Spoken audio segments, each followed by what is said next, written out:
Well, hello everybody and welcome back to the channel, and today we're taking a look at Raging Bolt in the post-rotation format. I must admit, and I'm sure some of us did, this deck probably wasn't going to survive rotation with losing Sada and all that jazz. But you know what? This deck's actually doing alright, and you know what? I'm pretty proud that Raging Bolt has survived rotation. I've gone with a bit more of an unorthodox approach, but I think it's been working alright so far. So as per usual, in the description below there's going to be usual links. There will be the deck list, which is also available to copy in the description below. There's the games that we'll play and the outro of what I think of the deck. There will also be a link to the Discord server, which you can join freely. So of course today we're going to be taking a look at the long neck giraffe himself, Mr. Raging Bolt. Obviously we've covered Bolt a few times on the channel, you know, different variants. Including a Joltik version, which I might try a Joltik version, to be brutally honest, like a post-rotation Joltik version. Because I actually think that version is probably going to be better than what we think. Obviously, in that instance, we'd be able to play, you know, Joltik, Galvantula, Increased Grass, Increased Lightning, still a couple of fighting for obvious reasons. But honestly, I think Raging Bolt does have potential in that regard, but I'm not sure how this non-owl version is going to go, because I have tried a version with owls, and, well, I didn't want to do the owls version today. Might do it another time. But honestly, I think the owl version is better than this version, but you do rely more on, obviously, you know, putting in more supporters to obviously draw, or get Pokemon out and things like that. So there is, obviously, you know, positives and negatives, but obviously I do want to take a look at the Joltik version of Raging Bolt, which I think will probably be the best of all three. So, of course, we do have Teal Ogerpon as not only Energy Acceleration, but also Draw. Is a pretty standard card in Raging Bolt lists. I've also added in Iron Leaves, because this just makes the most sense, so that way, you know, we can Rapid Vernier, use only 2 grass to obviously attack with, and then a colourless of our choice, which is pretty good. I've also chucked in a Wellspring, plus 1 Water Energy. The A-Spec is not Sparkling Crystal this time around, though, so we're going to be relying a lot more on Energy Switch and obviously Crispin to obviously get energy onto this Wellspring, which is definitely possible, and that's sort of why I wanted to go this route. Obviously, Wellspring Bolt was pretty popular before rotation. I've not seen a single Wellspring in Bolt post-rotation. I think I can guess why, but it's been alright in testing so far. And to be honest, I can't really complain. One of the weirdest things that I've seen chucked into Raging Bolt, which makes complete sense, I should say, is Lillie's Clefairy. Not only can we accommodate for this with Psychic Energy, but it's a cheap 2-prize attacker that can deal with, you know, Dragapult, Lucario, which Lucario could be a little bit tough. It depends on how many energy we can get into play and things like that. So chucking in a Clefairy just makes the most sense in that regard. And because we're playing Fighting Energy and nothing but basic Pokemon, it just made sense to chuck in a Passimian. Obviously, Passimian's really good anyway. And he's my boy at this point, because if I'm playing Fighting Energy in a deck, I'm probably going to try and squeeze one of these in.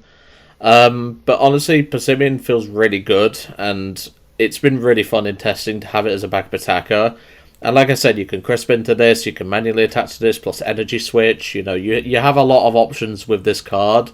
And obviously, because, as I said earlier, we played nothing but basic Pokemon, we do have a lot more in that regard to, you know, get this guy going. Obviously, we do have a few other cards, like Kang. We only play 1 Kang, though, because Kang's more here for just emergency draw. We don't really want to bench this if we don't need to. And then, of course, we have a few copies of Meowth as well. Then, of course, Fez, Bloodmoon, Latias, which we're playing 2 Latias, which, you know, pretty standard in Bolt now. But honestly, this list has been really fun to test, and I'm really looking forward to getting this out for a video. Obviously, let me know if you want the owls and the Joltik version, because I will try and get around to those at some point. So, let's go to the deck list, and let's have a proper look. And welcome to the deck list. This, I must admit, looks like a bit of a pile, but when you start to tinker with it, it makes a whole lot of sense. Obviously, the major thing that you need to consider is obviously what A-Spec you're running. Now, I went with Unfair Stamp, but most Bolts are playing Unfair Stamp, which I think is fine. Obviously, they're not playing 3 Bolts, they're playing 2. I'm only playing a 3rd Bolt, so we don't prize them. That's literally it. If you're not bothered about prizing them for your video, or if you just wanted to play casually, you can definitely cut that bolt, that third bolt. And if you're going to add something in to obviously, you know, make it a bit more consistent, I would recommend a second Brock Scouting, or maybe a third boss, would probably be what I'd do. But like I said, normally whenever I play 2 copies of an attacking Pokemon, like the main attacker of the deck, I normally will end up prizing it. It's like double Latias in the Doublade and the Joltik video. I prized double Latias, which really affected us. So that's kind of why I'm playing 3 bolts. Like I say, you don't have to. There's also room for other ancient attackers. Obviously, we don't have Sada anymore, but you can play things like the Koraidon and things like that. So there is definitely options there, but I prefer Passimian in that regard, because Passimian doesn't need a ancient Pokemon to obviously take a previous attack in the previous turn.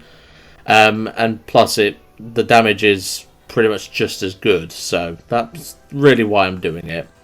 So, of course, we'll play the 3 Teal Mask Ogerpons, 3 Meowths, 3 Raging Bolts, 2 Latias. I thought I was playing 1 Kang, turns out I'm playing 2. That proves how much I played this list. I forgot I added a second Kang.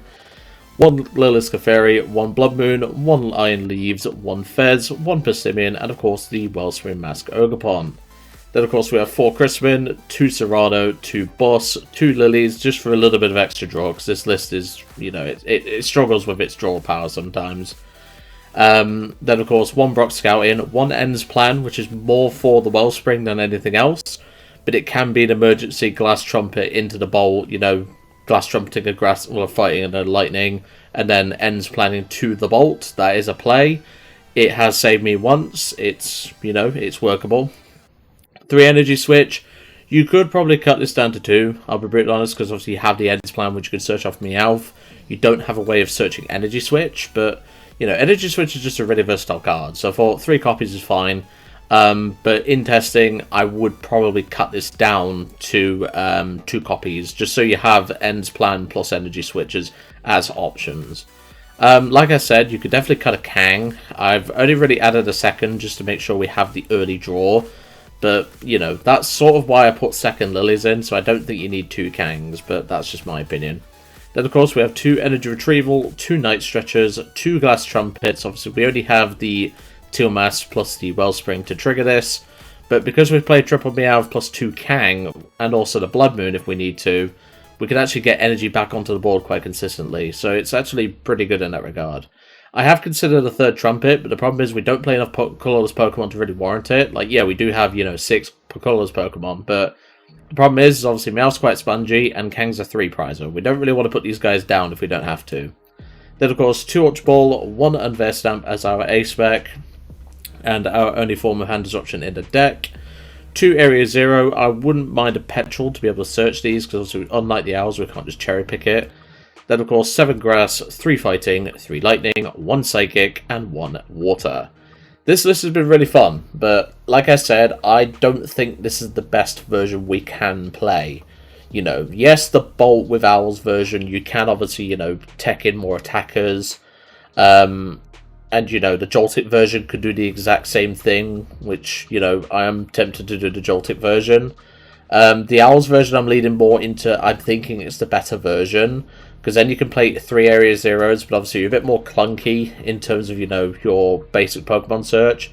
Because obviously in that sort of list, you'd need to be playing higher Ultra Ball counts, so you can grab your Fan Rotums and stuff like that.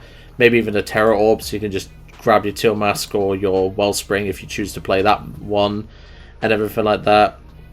I don't know, I'm not sold on, you know, this version. I don't think it's the best version we can play post-rotation, but I probably will cover, you know, Joltik Bolt, and obviously, you know, Owl Bolt as well. But in conclusion, I think this deck is pretty fun. You know, I think it's really good with how it is. Obviously, I don't think you need 3 Bolts, same with 2 Kangs. But honestly, it's a really fun list. And like I said, there's a few things you can change about this list, but ultimately, I think the Joltik version is just better. Anywho, let's get into some matches and see how we do. And welcome to our first game with I nearly said Joltik Bolt then, it's because it's on my mind now. Obviously the Joltik version that I covered a while back was really fun to play. Obviously I took it from a regional that happened. And it was really good, you know, like it had a lot of lines that I didn't expect a Bolt deck to have, because you could play an Iron Hands in it back then. And looks like we're starting with a mulligan, but also our opponent is as well. That's good. That means we both get to see what we're playing. Okay, so we only get one mulligan. We are facing Team Rockets. Okay. Do I want to start the Bolt then? It's not a big deal. I can start the Bolt, it's fine. I mean, we play, you know, double Latias, so it's not a big deal. At least we're going second. We have Teal Ogerpon. We can put an energy onto it, and then we can Lillies for turn. I was debating Burst Roaring, but this hand's decent. You know, it's a decent starting hand. Team Rockets Ekans. I don't remember what the, I generally don't remember what the Arbok does. I genuinely do not remember what the Arbok does. It's been a while. I know the attack does like 30 to everything on the bench, but that's all I remember. This card, like, that card has never really seen the light of day. So we've got Zubats and Mimikyu as well. So it's supposed to be a Team Rocket spread deck. With obviously Mimikyu as a bit of extra support in that regard. So we've got three Zubats, 2 Ekans, and a Mimikyu being benched. Do we have a turn attachment? Because he could go for drag down, and that could be a problem. Because obviously we don't really play switch outs. Because already switch out is Latias. And well, you can't free retreat under paralysis, which that drag down attack can do. Looks like he's going for it. No. Oh wait, no, we're going second. What am I on about? Nah, it's fine. So we'll get a Teal Mass down, and we will Teal Dance. There's a Lightning Energy. Might as well attach that. And we will Lillies. I could Crispin and then, you know, take this out, but I don't warrant that right now. I don't think we need to do that. So I'll definitely put down the Area 0. Do I want to threaten the Wellspring? Because, I mean, I can Meowth next turn, but then I'd need to top deck Latias or a way to search Latias, which would be really nice. But I think for now, I just pass. Like I said, I could go, obviously, you know, Crispin and then obviously, you know, do that attack. But it's like, I'm not really gaining anything. I'd rather be taking multiple prizes with Wellspring. Okay, I need to read this Arbok because I've legit not read this card in a while. Let's see. As long as this Pokemon's in the active spot, you... Oh, that's brutal. I didn't know it did that. Right, so no Meowth then. That's fine. Is it a big deal? I mean, the Spinning Tail's not an issue, but they'll probably play Team Rocket Sneasel, which I need to be careful of. There's Golbat. Obviously, their Spinning Tail attack will not hit the Ogerpon. They'll have to use their Golbats for that. But no, this seems pretty consistent so far. I genuinely did not know what this card did. I knew the attack, but that's all I knew. So that is going to be an issue, because it means we can't play Clefairy, we can't play Meowth, we can play Wellspring because it doesn't have an ability. But yeah, this could definitely be an issue, is all I'll say. They're going to Sneaky Bite again. They're going to put it on the Wellspring. I'm not confident. Obviously, Spinning Tail will not damage the Ogerpon, as I said. But the fact that they've got all this going on already means their Team Rocket Sneasel is going to be a huge issue for me later. Alright, well, let's see what we can do. Because Latias cannot be played now either. So that's something we need to bear in mind. So I'm going to Energy Switch to the Ogerpon. Attach to the Bolt, and I will Lillies. Yeah, we can't play Teal Mass because obviously, you know, we already have a Teal Mass down, which is good, but obviously that only gets us so far. So I'll Energy Switch to the Wellspring again, and I'll Bellowing Thunder. I'll take one off the Bolt. Do I want to get rid of Lightning? Yeah, it's fine, and I can get rid of a Grass. I just need to start putting pressure on, and obviously, you know, Wellspring's protected anyway because obviously it's a Terra Pokemon. But we need to take out these Arboks as quickly as possible. And then, obviously, once the Arboks are dealt with, I can start benching Teal Mass Ogerpons again. That's going to be our limiting factor, is the fact that all of our colourless Pokemon have abilities. So that's going to be a problem, is all I'll say. They're going to go for another Biting Spree. So that's 2 damage counters on 2 of my Pokemon. That strange enough, they're putting it on the bench Pokemon. Maybe it's because they know they can't damage these with like Arbok or anything, which is interesting. And there's an Archer. I'm not mad about that. My hand is pretty dead.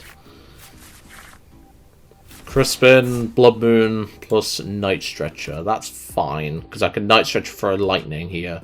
They're probably going to go into the Arbok. No, they're giving me the Crobat. That's a bit brave. Can I take out this Crobat this turn? I can. They can Assassin's Return now, but I'm not too worried about that. This is a really interesting list. I was not expecting this. I was not expecting it. I mean, if they go Crobat into Mimikyu, I can Wellspring them if I can find, you know,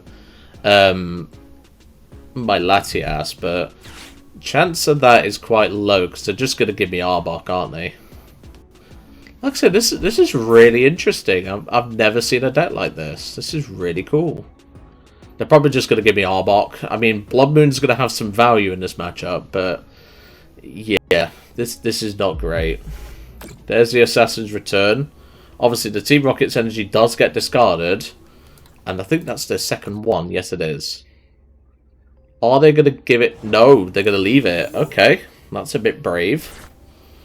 There's a Teal Mask. We can actually bench that, so that's good. Well, Night Stretcher, I need to grab this Lightning back. But then again, I can Crispin, but I see more cards if I do that. I could just Crispin for a Lightning, so it's not a big deal. So yeah, I'll just grab back the Grass. I think that's fine. So we'll play the Crispin. We'll go Grass and a Lightning, so I can get a Lightning on the Bolt. Because then we get 2 draws off of Ogerpon, not 1, so I think that's fine. So then we'll Teal Dance. Okay. Teal Dance again. Grass Energy, that's fine. Do I want to bench Bloodmoon now? I could, because I am going to be losing this Bolt this turn. I'll bench the Bloodmoon. It's a bit of a risk, because obviously they can gust this, but I'm happy to do so. I'm going to be losing this Bolt anyway, so there's no point me hand attaching. So now we'll discard all the cards, take out the Crobat, and take 2 prize cards. I'm happy with that. There's a Boss and another Grass. If push comes to shove, I will start attacking with Teal Mask. They could, in fact, no, I think they're 10 damage short. Yeah, they're 10 damage short. I was going to say they could Gemstone Mimicry, copy Wellspring, and then take out a Bolt at the same time, but they are quite a bit of damage short. They could also copy Teal Mask Ogerpon's attack, but we'll see what they do. Pokegear. They get a Giovanni, that's a problem. But their hand is literally Giovanni plus... I mean, to be fair, they can trap the Bloodmoon. That's the only thing. They can trap the Bloodmoon and then put the Arbok up, which could be an issue.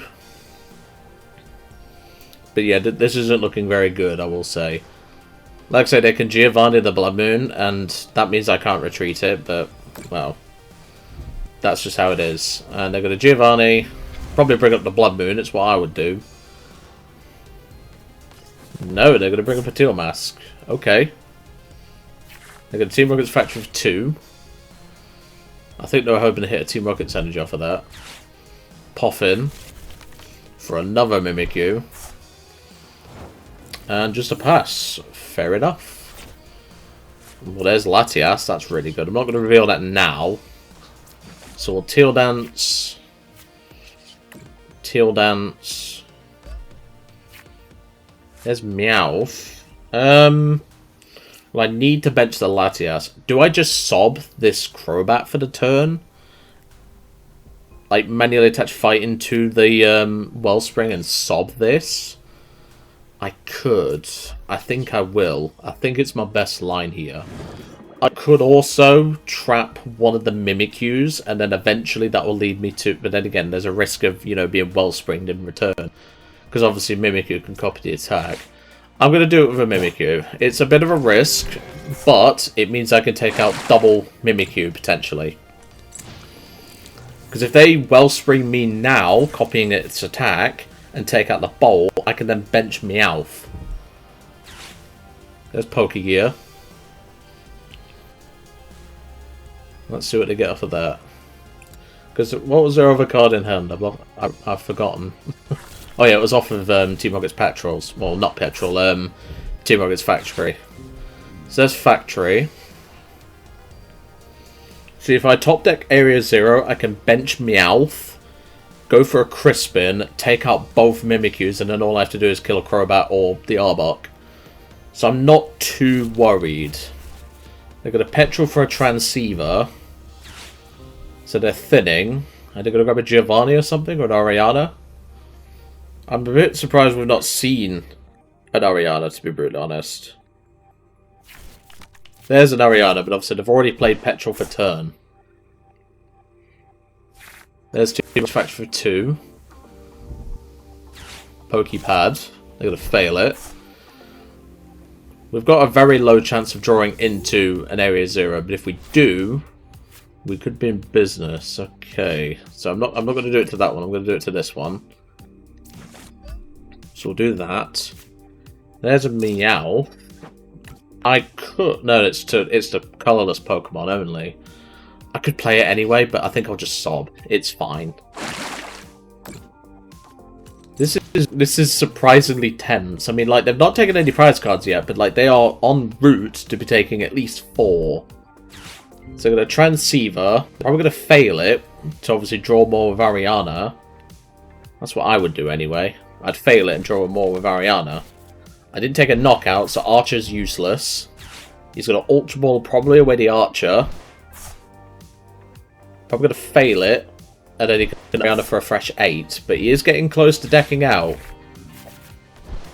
He is getting very close. Let's see what he does.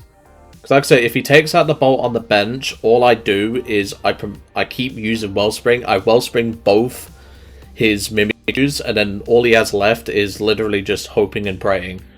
Because I could always go for game with Bloodmoon Boss on like Arbok, so I'm not worried in the slightest. There's his A-Spec going, Trolley. This is Chef Husky. If you've not already done this, which I think you have, I think you've done a deck like this. Drop us a deck list in the comments, because I kind of want to give this a try now. He's got Team Rocket's Factory for 2. He's getting very close to decking out. I think he's prized at least 2 Team Rocket's energy. Because I've not seen any evidence of, you know... I've not seen any evidence of, like, him finding any energy. I think he's prized 2 Team Rocket's energy. That's my only thought, and obviously me sobbing him is just causing him inconvenience. I'm glad I did go for this sob line, but still, there's a Dark Energy, so he does have energy in deck. That's fine. There's a Lightning Energy. I mean, I can start preparing Bloodmoon. I'm not too worried about that. Because I can sob take this out, and I can just attach to the Bolt. I'll Glass Trumpet to Bloodmoon as well. I'll put a Lightning on him. And then I'll sob for the knockout on the Mimikyu. Take out Mimikyu, take a prize card. Ultra Ball's not great, but it'll do. So then all I need to do now is Gust the Crobat if I get a fight at the top. There's their Team Rocket's energy. And they're going to Gemstone Mimicry. They're going to Wellspring, probably copy and Torrential Pump. I mean, they could sob me, but that seems like a bit of a pointless act. Yeah, they're moving damage around. They're probably going to take out a Bolt. And they are. That's fine. Because what I can do now is I can go Meowth for fresh cards. So I'm pretty happy with that. I can also go, you know, I can also go Crispin. So what I'm going to do first is I'm going to Ultra Ball on one of these Meowths to check the deck to make sure I can actually do it. I've got the Crispin in there. I have Water Energy in there. Excellent. So what I'll do is I'll take Fez to hand. But I'm not going to use Fez now. I'm going to Meowth first. So then we'll Last Ditch Catch. Grab a Crispin. Because I can hit the Arbok and then all we have to do is Granny Tap it and it's dead. So I'm pretty happy with that. So we'll go Water and Psychic. I could also hit one of the Crobats, but I think because his energy is on the Arbok, I hit the Arbok. So now we'll Torrential Pump, shuffle the energy back in, and we will hit the Arbok. So then all I have to do is Granny Tap the Arbok, and I win. So I'm pretty happy with it. Take another prize card. It is another Bolt, but I'm not too worried. And like I say, if he takes out the Wellspring, I have access to Fez, I have access to a lot of draw, so I'm pretty happy with that. He has one card left in deck, so if he draws additional cards, he loses to deck out. There's a Night Stretcher. He's bringing back the Team Rocket's Mimikyu. He's going to do that, that's fine. And he's going to Assassin's Return for the knockout, take out the Wellspring. His best bet is to not, I was going to say, don't pick this up. That's your best bet right now. This is down to the wire. But anyway, let's go for the Latias. See what we top deck. That is not great. Could I do it with Wellspring? Well, not Wellspring. Could I do it with Teal Mask? And then again, all I need is Boss for games. So I'm going to go with Fez. Fez for 3. Knew I had Fez. End's Plan. Does that get me anywhere? I'm 1 energy short from doing it with Fez, because I could have End's Plan to Fez. I can't leave this Latias in the active. Should I give the Meowth? Is my thought process. Hold on, how much damage are we doing? So, no, I'm not doing enough. I think if I give them Bloodmoon, it's fine, because then I can hit for 240. Yeah, we'll hit with Bloodmoon for 240. If he has Boss, he has... Well, I say Boss. If he has Giovanni, he wins. But that's his last card in deck. It would need to be in his hand. How many supporters is he? He's only played 1 Giovanni. So all he needs to do is have Giovanni for the Latias, and he wins. No. That's it. So then we win with End's Plan. We win with End's Plan on the Teal Mask. Okay, so we'll retreat into the Ogerpon. We'll play End's Plan. Moving the energy across. And we will mirror Leaf Shower for game. What a game! That was really intense. But I really enjoyed that match. That was really fun. Seeing such a unique deck on the ladder is really nice to see. And I might even look into that myself. That was really cool. But ultimately, the fact that we was able to, you know, set up so many attackers and obviously have so much energy on the board, that I'm pretty impressed with. So, let's go to game 2. And welcome back to game 2. That was a really intense first game against that Team Rocket spread deck, is what I'm going to refer to it as. And honestly, I'm pretty impressed with how Raging Bolt did there. You know, like, Bolt did obviously attack a huge amount, but like, you know, that's why toolbox approaches is probably the best idea. No, we do not want to go first. But like I say, Bolt's never just been about, hey, I just attack with Bolt. Never been the case, you know. You always had backup attackers to obviously make that work. And we do start Teal Mask Ogerpon. I'm not going to start Passimian. Don't think I need to use Passimian. Obviously, because we're going second, we can Teal Dance and then Lilies. Honedge. So this is the Honedge, well, the Doublade deck. It depends on the variant they're running, because some of them play Smoochum. There's Buddy Poffin. Ah, it's the Stevens Metagross approach. Okay, I get the reasoning for that. Don't think it's the right reasoning myself, but still. I know Rare TCG recently did a deck on, a video on this, I believe. No, it was Mega Kangaskhan he did. I get the logic of, you know, Stevens Beldam and stuff like that, but like, I don't know. You're just adding more pieces, so to speak. Like, you want your energy acceleration to be a lot easier, which is why I think the Joltik version is better. But this should be okay. I mean, like I said, we can go for 2 prizes. They have Archaludon as well. Okay. Interesting. Not the approach I thought they would be. Do they have a turn attachment? No, they don't. But that's fine. So, let's Teal Dance. Start off nice and simple. We do get an Area 0, which I will definitely play. Passimian is going to be a Chad in this matchup, so we will bench him, and we will Lillies.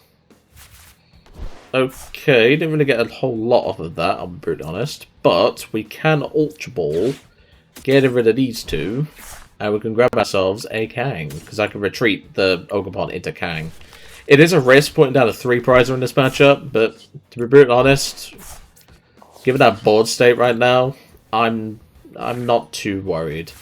There's Crispin, that's fine, and yeah, we'll just pass. Plus, I can stamp them in this matchup, so I'm not too worried. My only major concern, of course, is the fact that, you know, we're putting a 3-prizer in the active when, you know, Genesect is around. And they can just freely grab their evolutions. That's the only major concern. Otherwise, I'm not too worried about this matchup. It's more of a case of me leading in my single prizer, you know, Wellspring where I can. Because Wellspring's really good in this matchup as well. That's one thing to consider. Wellspring is really good. Because their Doublades only have 100 HP, so you can actually take out 2 Doublades in one go and put them down quite significant turns. So there's Hilda. They might actually have all 5. I think they have all 5 that they need. There's Archaladon. Is that the one with the was that the one with the no retreat cost? I swear it is. Yeah, it is. Interesting. And weaponized swords for 240, I would assume. Just 120, but that does make their math a little bit easier later. Okay, so now we're on the clock, but we should be okay. There's a Meowth. We don't really need Meowth. We're going to run over for 2. The Crispin does help, so we need fighting, and we'll... In fact, no, I want to keep the water in there. I'll keep the lightning, because we're going to attack with Passimian. In fact, no, we can't, because... we don't... I mean, either way, if I'd have Brock Scout in, I couldn't really do much. I can actually Iron Leaves here and save my Kang. So I'm actually going to do that. And I'm not going to move any energy. I'm going to pass. Because the thing is, if I Brock Scout in there, and I know someone's probably going to point it out in the comments, if I Brock Scout in there, I'm not getting any energy on the board because I didn't draw into any. If, you know, if I do, you know, present Iron Leaves in front of them, that gives me more time to assemble my board. But obviously the major issue here is I don't really have any energy. So there's the Metagrossers. Because obviously this attack is only for Honedge, Doublade, and Aegislash, so they don't need these. So that's the interesting part. There's another Genesect. They're gonna take out this Iron Leaves this turn. I know they are, but like I say, the nice thing is they're putting down a lot of 2-prizers, and they've only got room for 2 Honedges / you know, Doublades. So if we're able to take advantage of that, we should be okay. So the X-Boot is a problem, but we can deal with that. The only thing we need to be careful of is a possible Lillie's Clefairy. That's the only thing I'm worried about, but hopefully they don't have that. They're going to boss, they're going to bring up the Kang. Great. I really hope he was not going to have that, but, well, not much I can do. I need the draw power, that's the problem. I can't just sit here and, you know, take what we have here. I can't just sit here. What I can do, though, is I can Brock Scouting for what I need and Stamp. So that's fine. They're going to take out my Kang. They only needed 3, so I don't know why they're revealing 4, but still. We're going to bring up the Passimian. And we roll for turn. There's a Lightning Energy, not one I need to see. I don't need to Meowth, so I will Brock Scout in for Latias and Fez if we have it, which we don't, but that's fine. And then I can grab myself a Wellspring, because Wellspring's going to be pretty good, but I need to be careful. So I'll grab my Wellspring as well. So we'll do that. Bench the Wellspring. I'll attach the link to it, and we will Stamp. Stamping them isn't a huge deal, because obviously they do have Genesect established, but we can at least, you know, put some pressure on them. So we'll Teal Dance. Do that. We'll Night Stretcher back that Grass Energy from earlier. I am not putting down a Kang for their pleasure. So we'll do that. And yeah, we will coordinated throwing for 120 and take out the Doublade. Not a major deal, because like I said, they can just re-establish it with, you know, the Metagross. But hopefully we can Wellspring them next turn. The only thing I need to be worried about is Steven's Metagross as an attack option. There's Dawn, so they most definitely will be knocking out my Passimian. But that also means no support from them, as in Gust. So we could have a major advantage here. Yeah, we will be absolutely devastating them. Because like I say, they're going to power up this guy, most likely. We can then Wellspring this, and then all we have to do is take out the Metagross, and then that's basically their engine destroyed.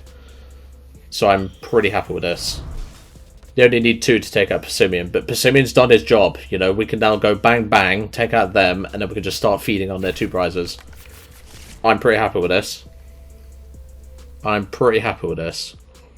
There's another metallic signal. I think they're just getting cards in hand.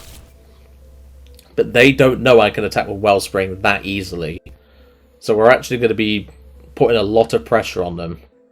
They're revealing 5. They really shouldn't be doing that. You know, if I play more than hand disruption than I did, they really shouldn't be doing that, you know. But anyway, let's put the Wellspring. And we will draw for turn. There's a Meowth, but we don't need it. We will Crispin.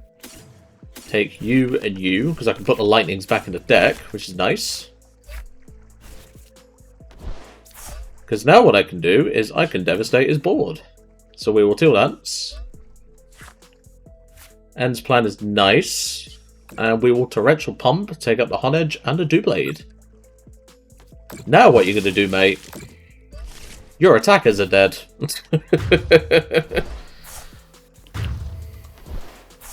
That's that done. So what are you going to do now? Apart from, you know, attach 2 energy to a Metagross and hope for the best. You know, if you put this in front of me, I'm just going to nuke it with Bolt. I'll Meow for a Crispin and just nuke it. So, bring it on, my friend. There's a Fez, so they're going to get a Fez established. That's fine. But if they leave this in the active, there's nothing they can do. They cannot get this powered up in 1 turn. I mean, they can power up their next attacker, but it's like, you know... They can power up their next attacker, but then I can just Gust it. It's like, I'm not really worried, you know? Next boot, they're going to do it to the Honedge.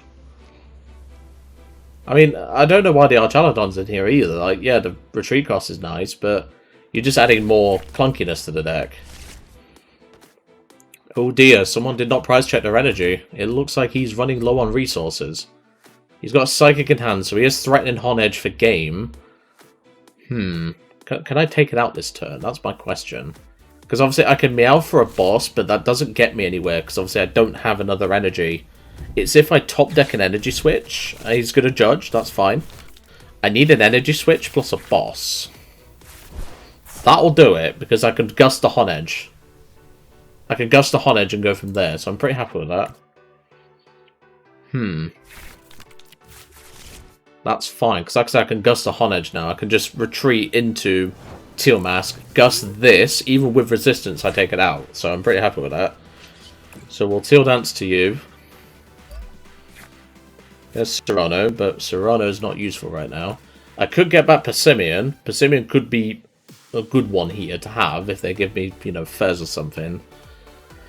I'm just trying to think. I'll definitely Night Stretcher for an energy though. That is for certain. I don't have a Grass, but I can get a Lightning on the board. So then we will retreat into Teal Mask. Boss the Honedge. I can get a Lightning down onto the Wellspring. And even with resistance, we take it out with Mirrored Leaf Shower. So now, all we need to do is take out a 2-prizer and we win. They can't take out my Teal Mask in 1 hit. The Metagross only does 200 damage. Unless they're playing some sort of damage mod like Black Belt, we should be okay. We should be okay. There's a Metal Energy. Do they have another energy from X-Boot? That's the thing. They're going to flip the script, that's fine.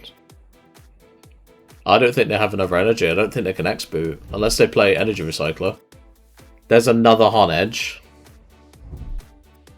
And then they've got a Lillies, so I assume their Psychics are in hand. But they could draw back into them. That's the major thing. Metallic Signal, they're going to thin their deck as much as possible. Because like I say, because all our 2 prizes have more than 200 HP and we haven't put a Meowth down, this Metagross can't kill us in one hit. They're just going to keep adding cards to their hand. Are they going to be able to do anything? They're going to X-Boot, finally.